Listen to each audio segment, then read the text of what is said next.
الحمد لله على إحسانه واشكر له على توفيقه وامتنانه وأشهد أن لا إله إلا الله وحده لا شريك تعظيما لشانه وأشهد أن محمدا عبد الله ورسوله فأعوذ بالله من الشيطان الرجيم بسم الله الرحمن الرحيم رب اشرح لي صدري ويسر لي أمري واحلل عقدة من لساني يفقهوا قولي. عزیز سامعین اکرام، السلام علیکم ورحمۃ اللہ وبرکاتہ۔ پچھلے بیان میں ہم نکاح کے چند مقاصد جان چکے ہیں الحمدللہ۔ آئیے اب ہم خاوند بیوی کی کامیاب ازدواجی زندگی کے چند اصول ذکر کرتے ہیں۔ اگر وہ دونوں ان اصولوں پر چلتے ہیں تو وہ اپنی ازدواجی زندگی کو خوشگوار اور کامیاب بنا سکتے ہیں، اور وہ یہ ہے معاہدے کی پابندی۔ نکاح خاوند بیوی کے درمیان ایک معاہدہ ہوتا ہے۔ اگر وہ دونوں اس معاہدے کی پاسداری کرے تو وہ ایک کامیاب اور اچھی زندگی بسر کر سکتے ہیں۔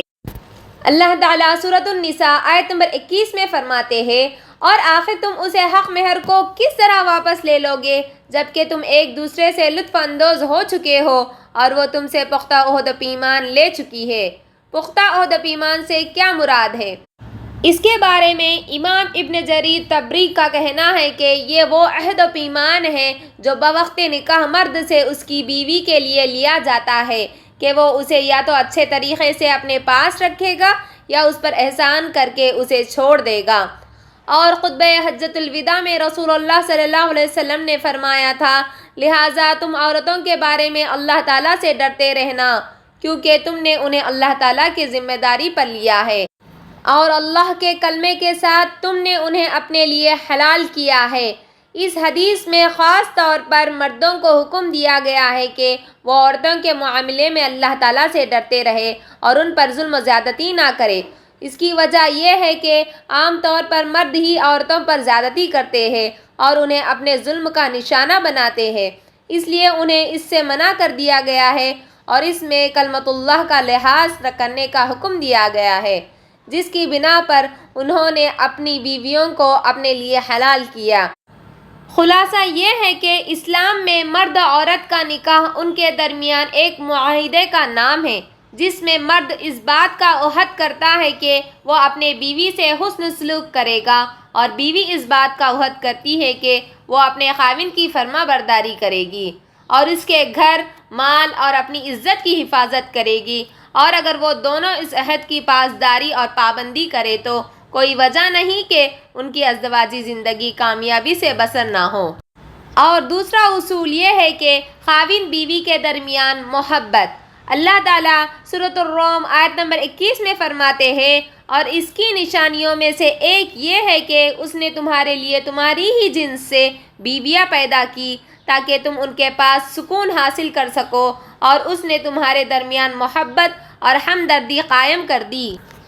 اس آیت سے معلوم ہوا کہ اللہ تعالیٰ نے خاوند بیوی کے درمیان محبت اور ہمدردی قائم کر دی ہے، جس کی بدولت وہ ایک دوسرے کو چاہتے ہیں، ایک دوسرے کے جذبات کا احترام کرتے ہیں، ایک دوسرے کے رائے کو اہمیت دیتے ہیں اور ہر طرح سے ایک دوسرے کا خیال رکھتے ہیں۔ اور یہ محبت و ہمدردی ایسی ہے کہ جس کی کوئی نظیر نہیں ملتی، جیسا کہ رسول اللہ صلی اللہ علیہ وسلم کا ارشاد گرامی ہے، نکاح کرنے والے جوڑے کے درمیان جو محبت ہوتی ہے اس جیسی محبت کسی اور جوڑے میں نہیں دیکھی گئی۔ لہٰذا خاوند بیوی دونوں اگر اس محبت و پیار پر قائم رہے تو یقینی طور پر ان کی زندگی انتہائی خوشگوار انداز میں گزر سکتی ہے۔ اور ہم سب کے اسوہ حسنہ حضرت محمد صلی اللہ علیہ وسلم اپنی بیویوں سے اسی محبت و پیار کا اظہار فرماتے تھے۔ چنانچہ حضرت عائشہ رضی اللہ عنہا کے بیان ہے کہ میں جب حالت حیض میں ہوتی اور پانی پیتی تو میں بچا ہوا پانی رسول اکرم صلی اللہ علیہ وسلم کی خدمت میں پیش کرتی، پھر آپ صلی اللہ علیہ وسلم بھی اسی جگہ سے پانی پیتے جہاں سے میں نے پانی پیا تھا۔ اسی طرح میں جب کھانے کے دوران ایک ہڈی سے گوشت کاٹتی اور وہی ہڈی آپ صلی اللہ علیہ وسلم کی خدمت میں پیش کرتی تو آپ صلی اللہ علیہ وسلم بھی اسی جگہ پر منہ رکھ کر گوشت کاٹتے جہاں میں نے منہ رکھ کر گوشت کاٹا تھا۔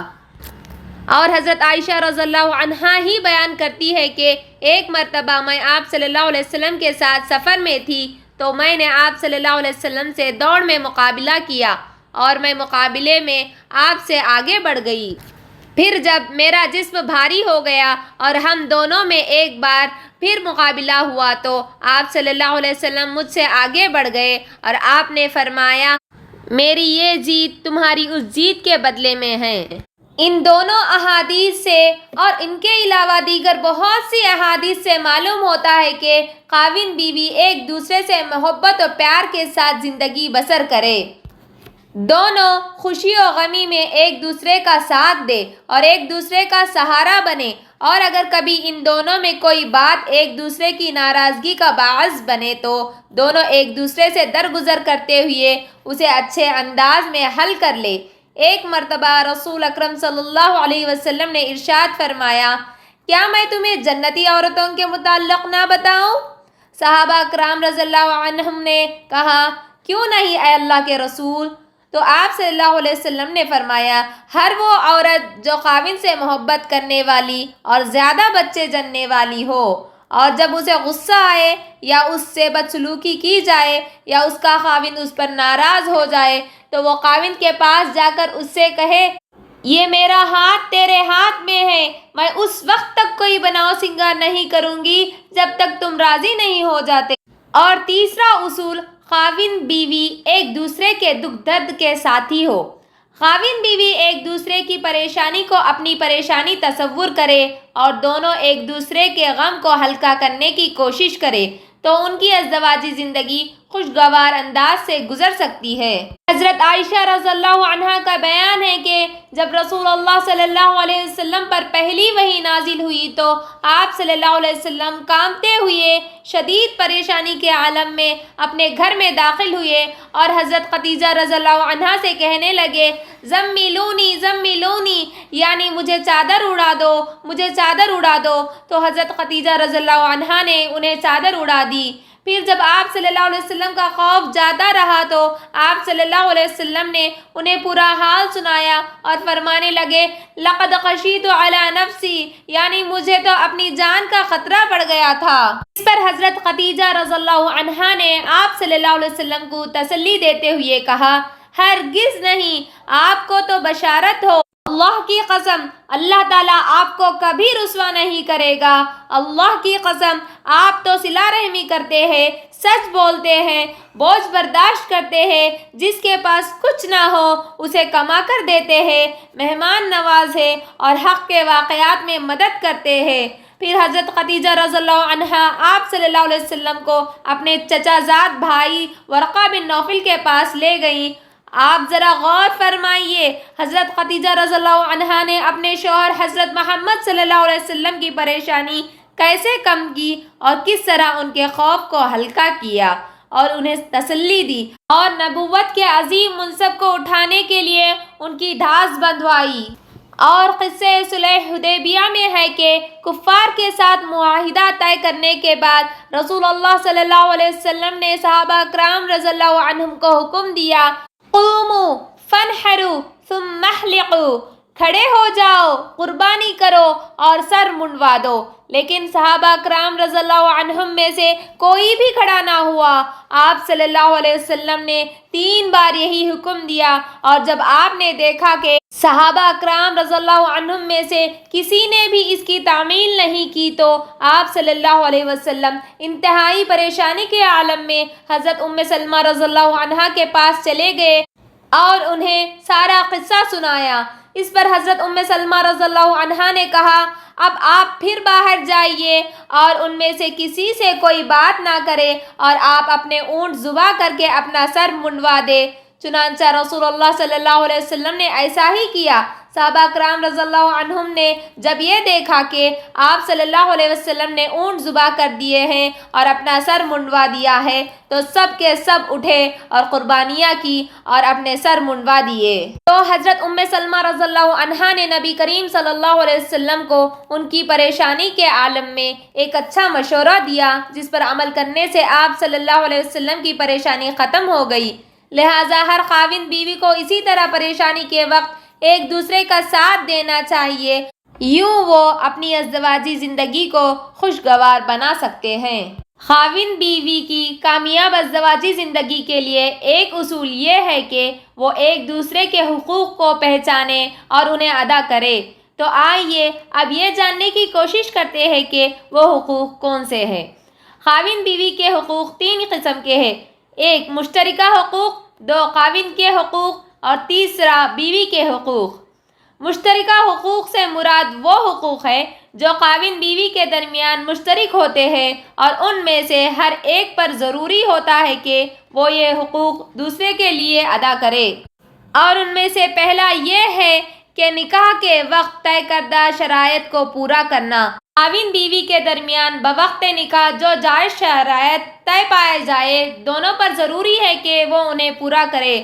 رسول اللہ صلی اللہ علیہ وسلم کا ارشاد گرامی ہے، جن شرائط کے ساتھ تم شرمگاہوں کو حلال کر لیتے ہو انہیں پورا کرنا سب سے زیادہ ضروری ہے۔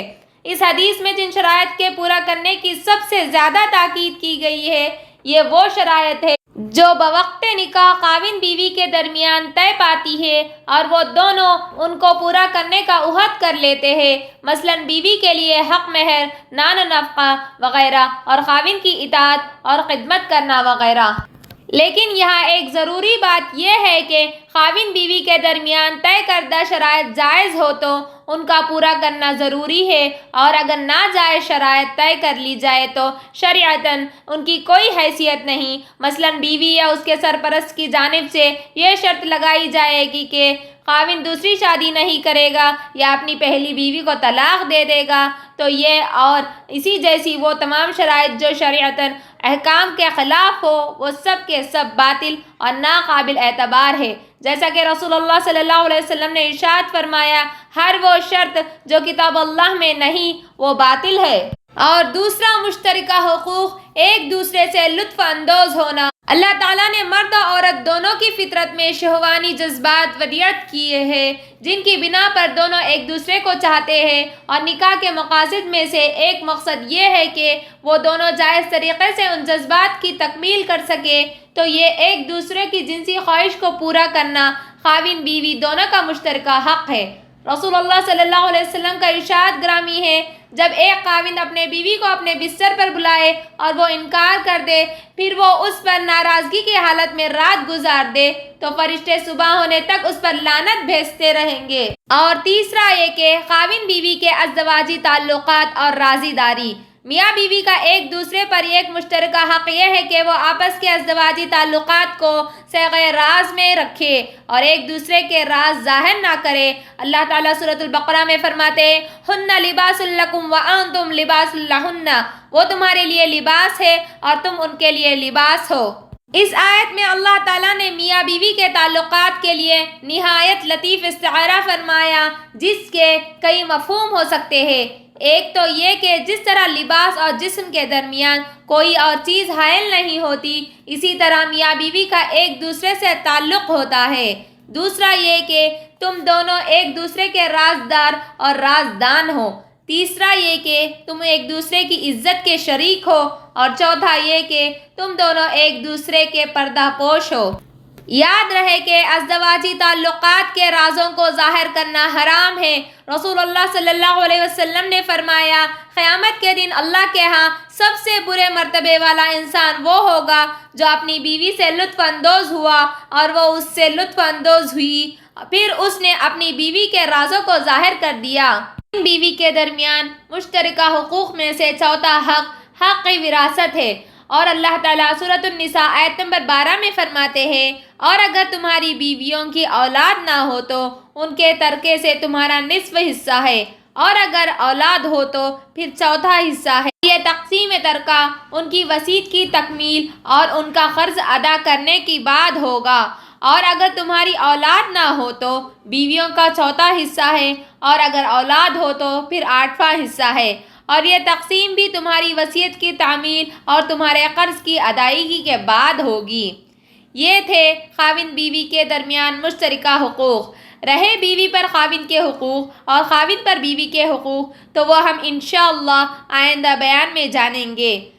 آخر اللہ تعالیٰ سے دعا ہے کہ وہ ہمیں دین حنیف کی تعلیمات پر عمل پیرا ہونے کی توفیق عطا فرمائے۔ آمین یا رب العالمین۔ السلام علیکم ورحمۃ اللہ وبرکاتہ۔